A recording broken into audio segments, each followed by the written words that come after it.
بسم الله الرحمن الرحيم.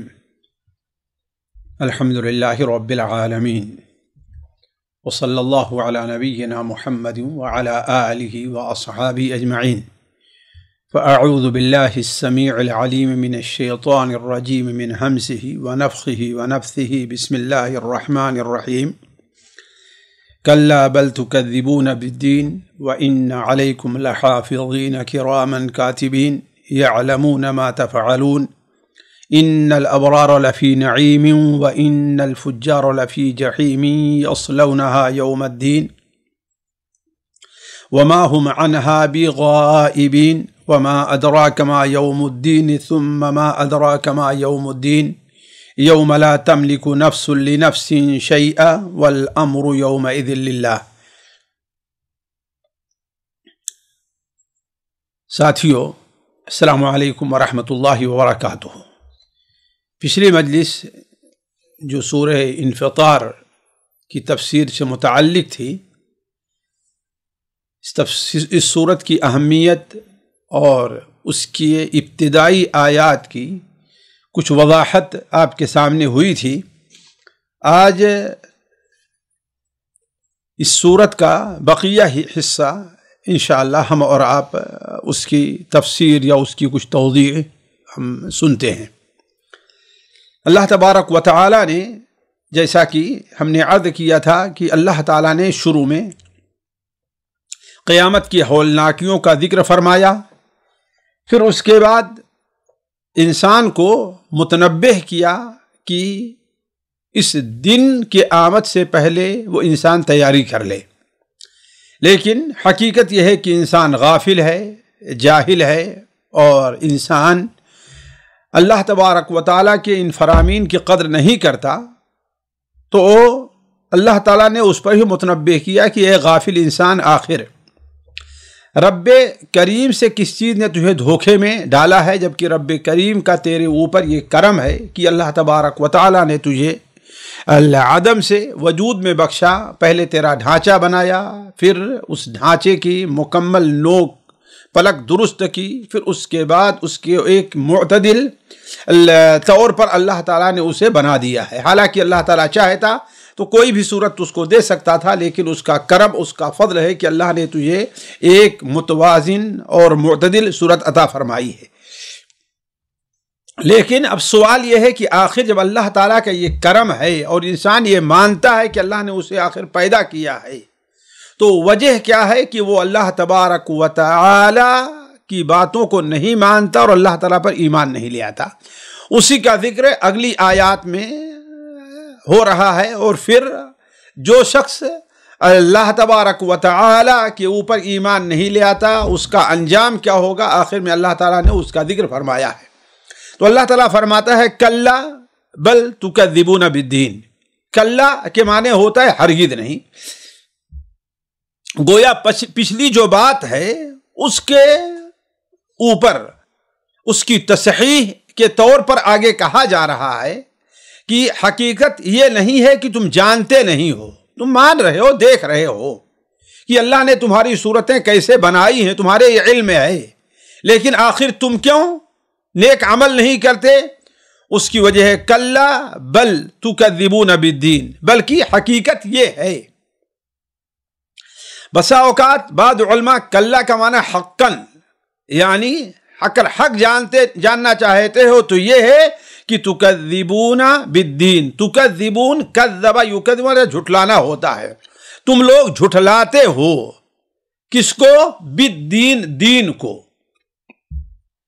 دین کا دو معنی قرآن مجید میں مستعمل ہے اور دونوں معنی یہاں ہو سکتا ہے. ایک دین کا معنی ہے بدلہ کے، مالکی یوم الدین، بدلے کا دن کا مالک ہے، جزا کا دن کا مالک ہے.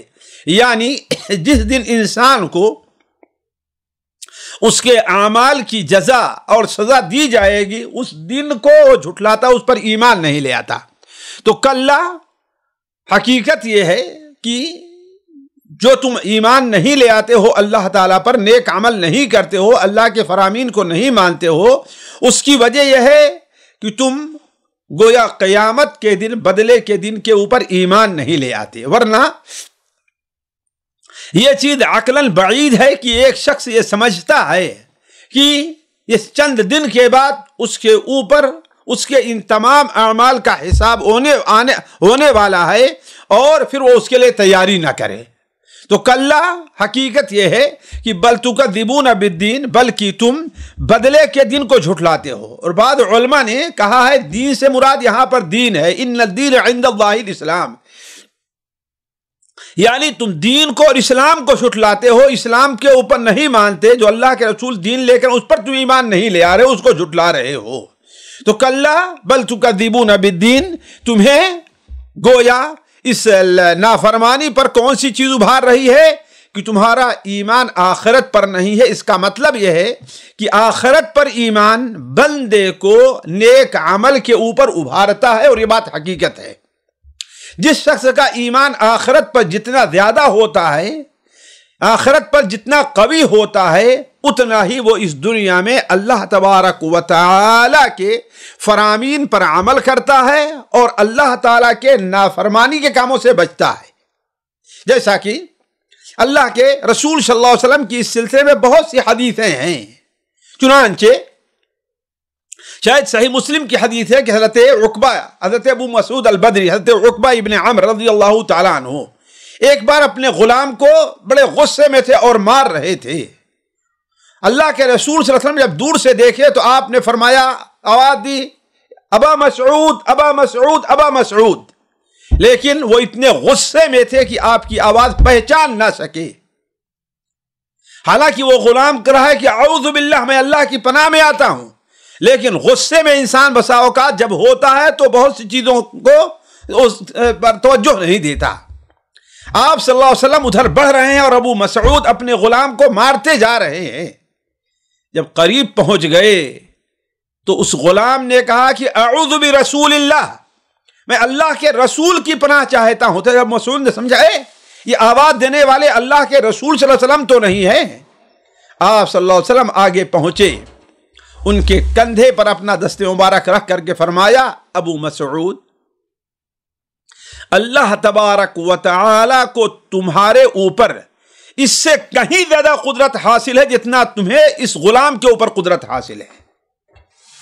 حضرت عبد المسعود کا یہ کہنا سننا تھا کہ ان کے ہاتھ میں جو کوڑا چابک تھا اسے غلام کو مار رہے تھے وہ گر گیا، اور کہا، اے اللہ کے رسول صلی اللہ علیہ وسلم، میں اسے آزاد کر دے رہا ہوں. آپ صلی اللہ علیہ وسلم فرمایا کہ اگر تم اسے آزاد نہ کرتے تو للفحت کا نار، آگ تجھے جلسا دیتی.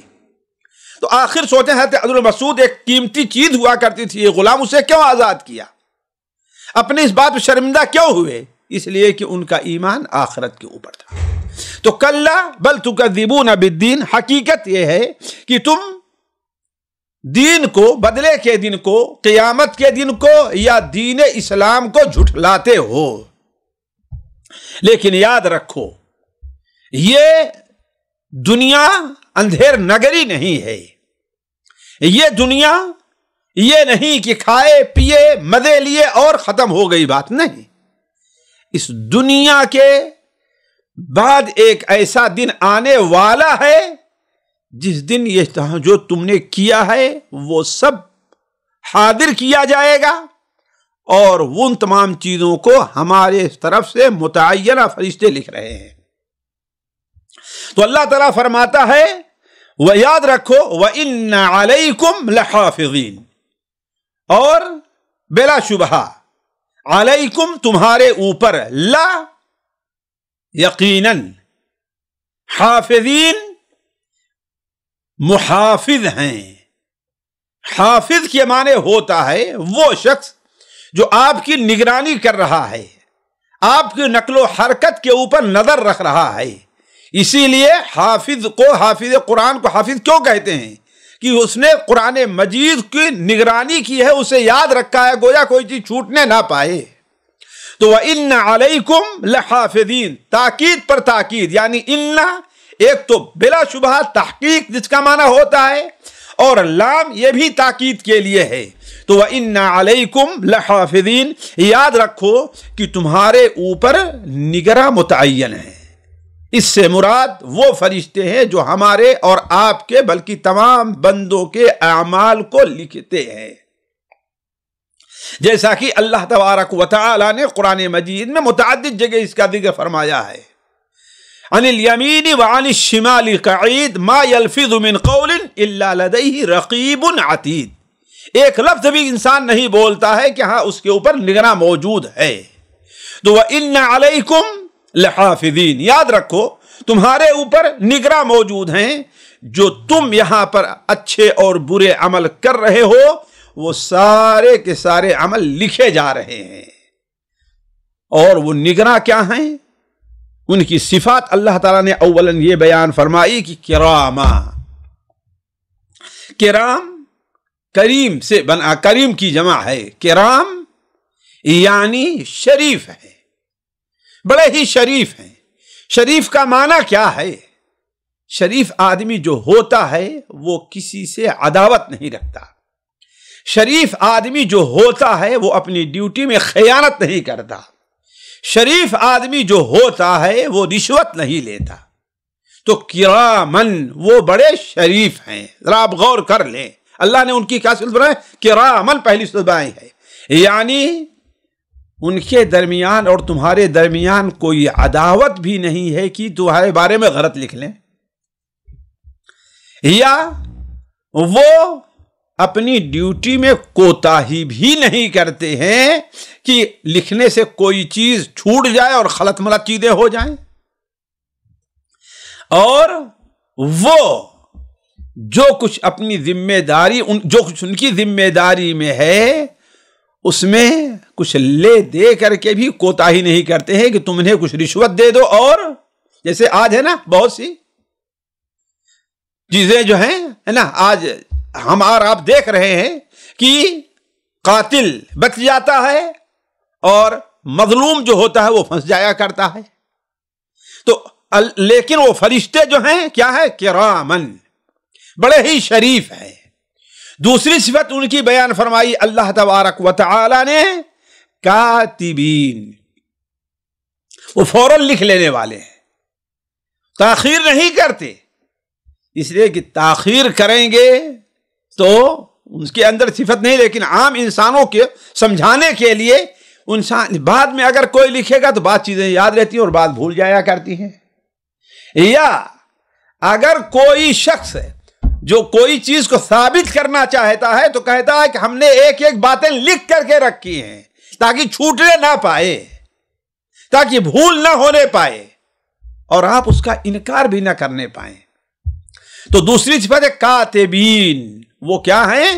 لکھ لے رہے ہیں۔ اور تیسری صفت ان کی جو ہے بڑی اہم ہے، یعلمون ما تفعلون، جو کچھ تم کرتے ہو، یعلمون وہ جانتے ہیں، یعلمون وہ جانتے ہیں، ما اس چیز کو، تفعلون جو تم کر رہے ہو، وہ دیکھتے بھی ہیں، وہ مشاہدہ بھی کرتے ہیں، اور وہ جو تمہارا ہو رہا ہے اس کو اچھی طریقے سے جان رہے ہیں۔ بلکہ اللہ تعالیٰ نے انہیں تو یہاں تک قدرت دی ہے کہ تمہارے دل میں جو اچھے یا برے خیالات اٹھتے ہیں ان کی بھی اطلاع اللہ تعالیٰ ان کو کر دیتا ہے۔ جیسا کہ صحیح بخاری شریف کے اندر ہے کہ جب بندہ کسی نیکی کا ارادہ کرتا ہے اور نیکی نہیں کرتا تو اللہ تعالیٰ اس ارادے پر اسے ایک اجر دیتا ہے، اور اگر کسی برائی کا ارادہ کرتا ہے اور اللہ کے لیے برائی کو چھوڑ دیتا ہے تو اللہ تعالیٰ اس پر پورا پورا اجر دیتا ہے۔ ذرا سوچیں، تو فرشتے یہاں تک جانتے ہیں، یعلمون ما تفعلون، جو کچھ تم کر رہے ہو اس کو اچھی طریقے سے جانتے ہیں، حتیٰ کہ تمہارے دلوں کے جو خیالات ہیں ان پر بھی ان کو اطلاع ہے۔ یہ ان فرشتوں کی صفت بیان کرنے کے بعد اب اللہ تبارک و تعالی نے قیامت کے اسے تو ساتھیوں میں کہہ رہا تھا کہ اللہ تبارک و تعالی کرامن کاتبین، یعنی جسے قرآن مجید میں حافظہ کہا گیا ہے، اللہ تبارک و تعالیٰ نے ان کی صفات بیان فرمائی اور یہ مخالفین کے سامنے یہ واضح کیا کہ اللہ تبارک و تعالیٰ کے فرشتے بڑے شریف ہیں، جو کچھ بندہ کرتا ہے اس کو لکھ لیتے ہیں تاکہ خطا و نسیان کا شبہ نہ رہ سکے، تاکہ کوئی آدمی دلیل نہیں پیش کر سکے۔ اس طرح نہیں ہے کہ جیسے ہمارے یہاں کسی اردو کے شاعر، ایک بڑے شاعر نے کہا کہ پکڑے جاتے ہیں فرشتوں کے لکھے پر ناحق آدمی کوئی، ہمارا دم تحریر بھی تھا۔ یہ جہالت ہے اور یہ کفر کی بات ہے۔ اللہ تبارک و تعالیٰ کے فرشتے نہایت ہی کرامن کاتبین شریف ہیں، ان سے کسی بھی قسم کی خطا، سہو، نسیان اور بھول چوک اور کمی اور زیادتی کی توقع نہیں کی جا سکتی ہے۔ اسی کو اللہ تبارک و تعالی، حالانکہ وہ عالم ہے، سب کچھ جانتا، اس کے باوجود لوگوں پر حجت قائم کرنے کے لیے انہی چیزوں کو بنیاد بنائے گا۔ آگے اللہ تبارک و تعالی فرماتا ہے ان الابرار لفی نعیم، بلا شبہ الابرار، ابرار جمع ہے بر کی، بر کے معنی ہوتا ہے نیک شخص، یعنی وہ شخص جو اللہ تبارک و تعالیٰ کے احکام کا پابند ہے، وہ شخص جو اللہ تبارک و تعالیٰ کی منہیات سے رکا رہتا ہے، اور یہ اس کی ایک عادت بن گئی ہے۔ اسی لیے بعض علماء نے کہا کہ وہ بکثرت نیک عمل کرنے والے ہیں اور برائیوں سے بہت زیادہ دور بھاگنے والے ہیں، حقوق اللہ کی پاسداری بھی کرنے والے ہیں، حقوق العباد کو بھی ادا کرنے والے، اس میں بھی کوئی کوتاہی نہیں کرتے۔ تو ان الابرار، بلا شبہ، اور ابرار جو نیک ہیں، لفی نعیم، پھر تاکید سے فرمایا وہ نعمتوں میں ہیں، عیش کے اندر ہیں، خوشگوار زندگی میں ہیں۔ علماء نے کہا کہ یہ نعیم ان کو جو حاصل ہے صرف آخرت میں تو ہے ہی، بلکہ یہ نعیم ان کو تینوں مقام میں حاصل ہے۔ ایک مقام دنیا کے اندر، کیوں؟ اس لیے کہ دنیا میں اگرچہ ان کو جسمانی طور پر اذیت پہنچتی ہے، مال کی کمی ہوتی ہے، دنیا کی نعمتوں کا کم حصہ ملتا ہے، لیکن قلبی طور پر جتنا سکون اور جتنا اطمینان ان کو ہوتا ہے وہ کافر کو نہیں ہوتا، اور یہ بات حقیقت ہے۔ اس لیے اصل نعمت کیا ہے؟ وہ دل کی نعمت ہے۔ اسی لیے بعض تابعین نے کہا کہ یہ بات اللہ کا شکر ہے کہ یہ پیسے والے حاکم لوگ یہ نہیں جانتے کہ رات میں جب ہم اٹھ کے بعد اس میں کتنی لذت ملتی ہے، ایمان کی جو حلاوت و چاشنی ملتی ہے۔ اگر ان کو یہ معلوم ہو جائے تو اس بارے میں بھی ہم سے آ کر کے اختلاف کریں گے، ہماری جگہ چھیننے کی کوشش کریں گے۔ تو یہ جو نعمت حاصل ہے اہل ایمان کو، ابرار کو، جو اللہ تعالیٰ کے احکام کے پابند ہیں، وہ انہیں دنیا میں بھی حاصل ہے، برزخ میں بھی حاصل ہے، اور آخرت میں بھی حاصل ہے، تینوں جگہ حاصل ہے۔ اور اگر حق دیکھیں تو اس نعمت سے جو فجار ہیں وہ دنیا میں بھی محروم ہیں، قبر میں، عالم برزخ میں بھی محروم ہیں، اور آخرت میں بھی محروم رہیں گے۔ تو اللہ تعالیٰ فرماتا ان الابرار لفی نعیم، بلا شبہ جو ابرار ہیں وہ نعمتوں میں ہیں اللہ تعالیٰ کی۔ اللہ تعالیٰ نے انہیں ہر قسم کی نعمتوں سے نوازا ہے، خصوصاً آخرت میں۔ وَإِنَّ الْفُجَّارَ لَفِي جَحِيمٍ، اور فجار، فاجر، حد سے تجاوز کرنے والا، حد کو توڑنے والا۔ فاجر عام طور پر جو ہم لوگ اپنی زبانیں بولتے ہیں اس سے مراد یہ ہوتا ہے کہ مومن ہے لیکن گناہوں کا ارتکاب، بڑے گناہوں کا مرتکب ہے، لیکن یہاں پر نہیں۔ قرآن مجید میں اولئک ہم الکفرۃ الفجرہ، وہی لوگ حقیقت میں فاجر و کافر ہیں۔ تو قرآن مجید میں فاجر بول کر کے کافر بھی مراد لیا گیا ہے۔ تو یہاں پر فجار سے مراد کون ہے؟ وہ کافر ہیں۔ وَإِنَّ الْفُجَّارَ، اور بلا شبہ جو فجار، فاجر ہے، کافر ہے، لفی جہیم، وہ آگ میں ہے. عالم برزخ میں بھی آگ کے عذاب کا اس کو سامنا ہے، اس لیے اس کے لیے کھڑکی کھول دی گئی ہے. اور آخرت میں تو عذاب، آگ کا عذاب اس کا دائمی نصیب ہی ہے. تو ان الفجار لفی جہیم، لیکن حقیقت میں وہ جہیم میں کب ڈالا جائے گا، جہنم میں کب ڈالا جائے گا؟ یصلونہا، داخل کیا جائے گا، اسے بھون دیا جائے گا. کب؟ یوم الدین، بدلے کے دن میں، قیامت کے دن جو بدلے کا دن ہوگا، اللہ تبارک و تعالی اس دن اسے جہنم کے عذاب کے اندر داخل کرے گا. وما ہم عنہا بغائبین، وما ہم، اور وہ لوگ نہیں ہیں وہ لوگ، وما ہم، اور نہیں ہے وہ، عنہا، اس عذاب سے، اس جہیم سے، اس آگ سے، بغائبین، غائب رہنے والے، یعنی دور رہنے والے، چھوٹ جانے والے، بچ جانے والے. یعنی کافروں کے اس عذاب سے بچنے کی کوئی صورت نہیں ہوگی. لاکھ کوشش کریں، لاکھ بہانے بنائیں، لیکن وہ اس سے بچ نہیں پائیں گے. یصلونہا یوم الدین، اس میں وہ ڈالے جائیں گے، داخل ہوں گے، بھونے جائیں گے. کب؟ یوم الدین، بدلے کے دن. وما ہم عنہا بغائبین، اور وہ اس سے غائب نہیں، یعنی اس سے چھٹکارا نہیں پائیں گے. بعض علماء نے اس سے قبر کے عذاب کی طرف اشارہ فرمایا ہے کہ یہ جو اللہ نے فرمایا ہے کہ وَإِنَّ الْفُجَّارَ لَفِي جَحِيمٍ يَصْلَوْنَهَا يَوْمَ الدِّينِ، اور فاجر لوگ یقیناً عذاب کے اندر ہیں، جہنم میں ہیں، اور جہنم میں داخل کب ہوں گے؟ وہ قیامت کے دن. لیکن قیامت کے دن داخل ہونے کا معنی یہ نہیں کہ اس سے پہلے وہ اس کا عذاب انہیں ملتا نہیں تھا. نہیں، وما ہم عنہا بغائبین، وہ اس سے غائب نہیں تھے، اس سے بچے ہوئے نہیں تھے، بلکہ عالم برزخ میں بھی جب تھے، اپنے قبر میں جب تھے، تب بھی ان کے لیے جہنم کی کھڑکی کھول جاتی تھی اور اس کے عذاب آیا کرتے تھے. پھر اللہ تبارک و تعالی آخر کی کہ یہ 2-3 آیتوں کے اندر قیامت کی ہولناکی کا ذکر فرما رہا ہے. اور آپ جانتے ہیں، میں بار بار عرض کر چکا ہوں کہ جو آیت جو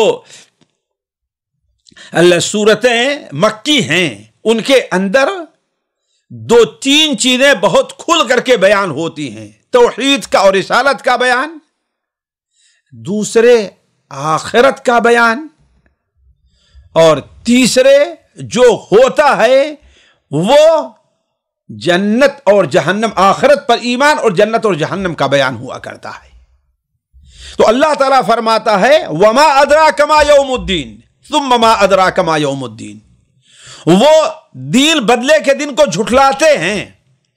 وہ دین یعنی قیامت کے دن جہنم میں داخل ہوں گے. تو اب آپ سوال ہے کہ جہنم کا دن ہے کون؟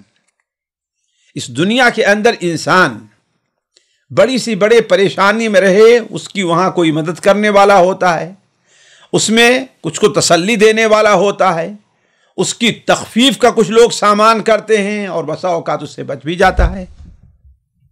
لیکن اسی شبہے کو زائل کرنے کے لیے اللہ تعالیٰ فرماتا ہے وما ادراک ما یوم الدین. اور آپ کو کیا معلوم کہ یوم الدین کیا ہے، بدلے کا دن کیا ہے؟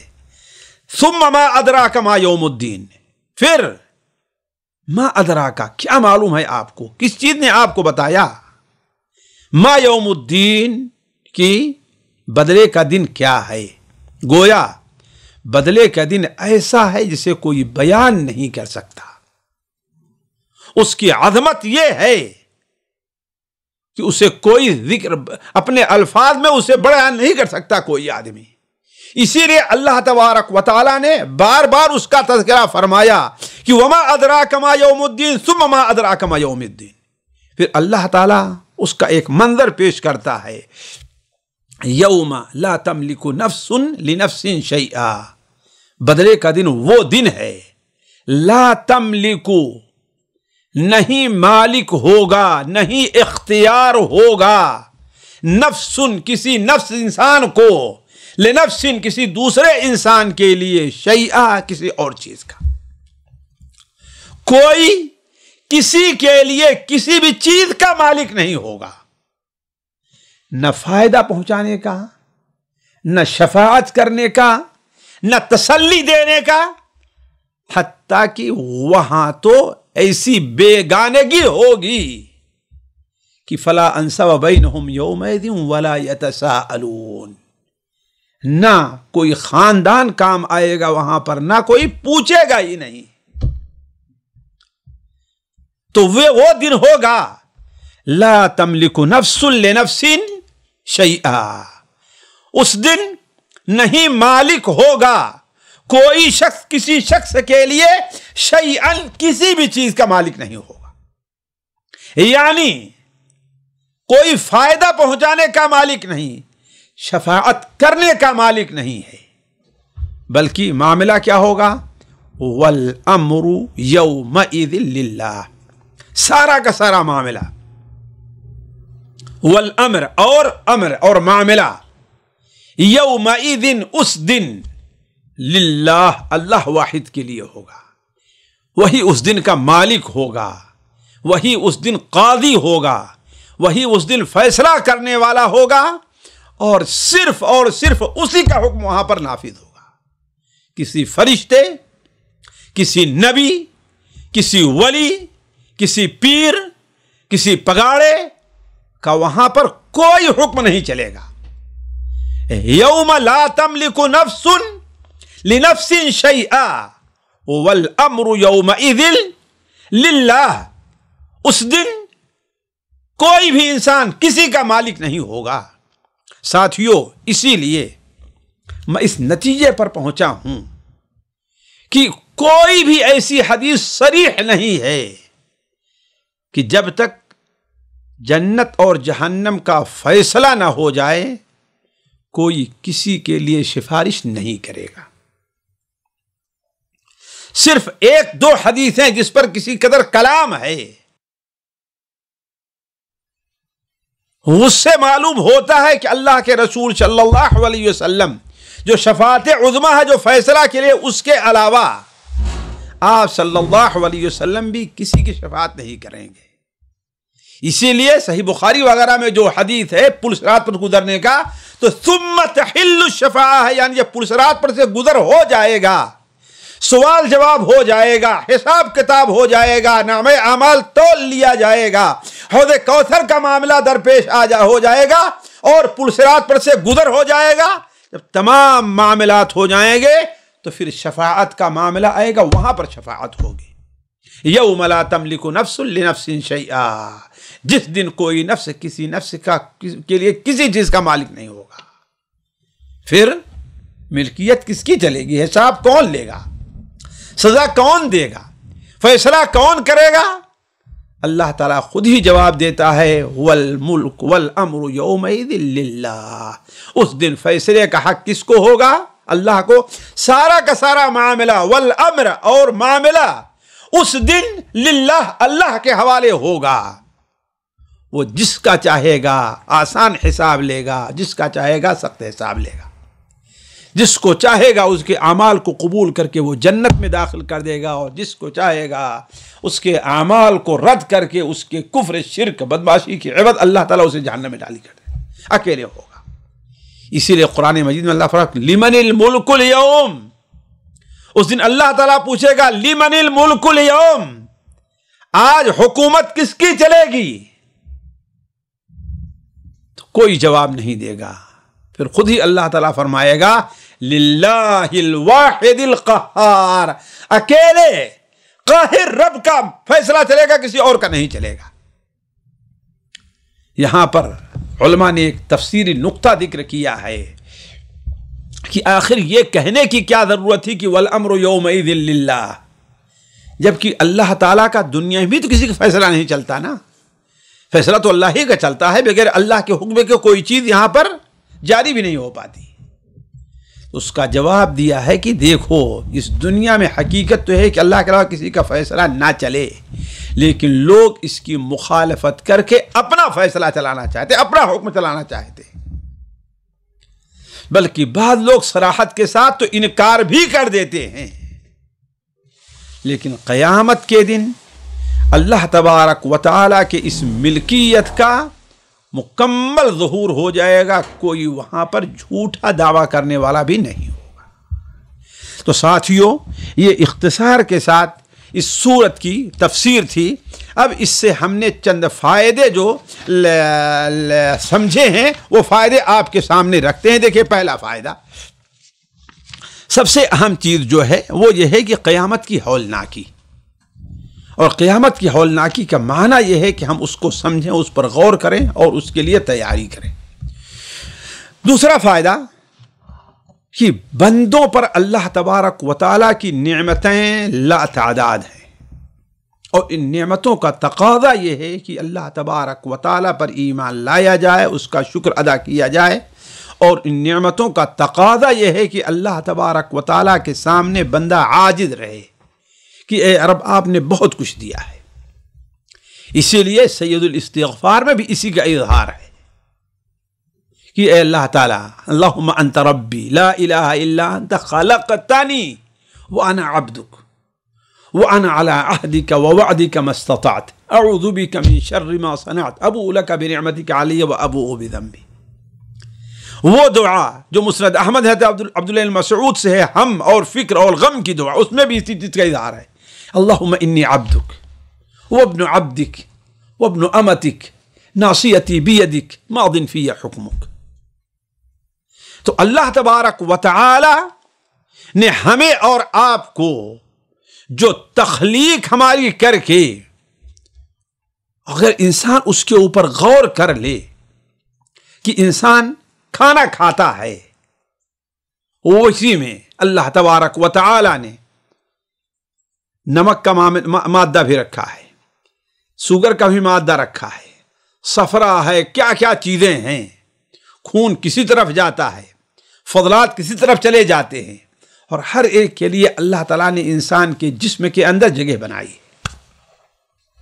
صرف اسی حصے کے اوپر غور کر لیں، اللہ تعالیٰ نے آپ کے اسی سر کے اندر دیکھیے ایک سوراخ یہ رکھے ہیں، دوسرا آنکھیں ہیں، اور تیسرے کان ہیں، اور تینوں میں رطوبت اور پانی ہے، اور تینوں کی خاصیت اللہ تعالیٰ نے اور رکھی ہے۔